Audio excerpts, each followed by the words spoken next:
Hi guys, kukuha tayo ng tambis.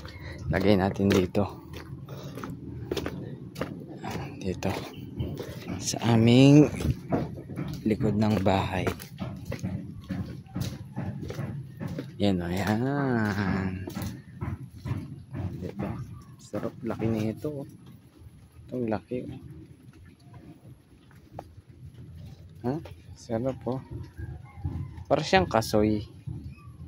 Kaso lang, parang pabaliktad lang siya. Maliliit pa. Yung malalaki lang kukunin natin. Tapos sausaw natin sa asin. Diba? Yung iba ano na bukas-bukas na kasi kinakain ng ibon. Kaya piliin natin yung mga goods.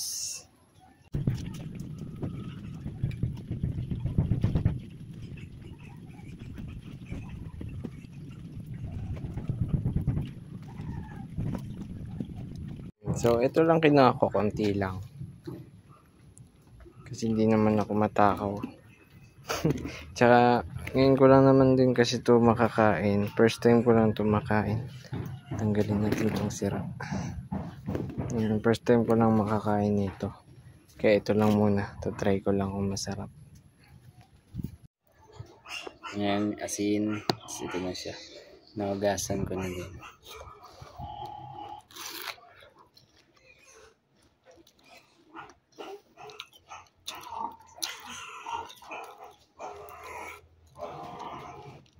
Parang matabang siya.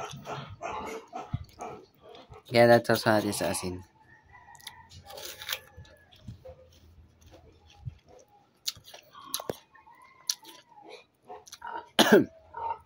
Parang ano? Parang peras. Yung pear. Pero matabang. Dami ko nasawsaw na asin. Nalunok ko lahat.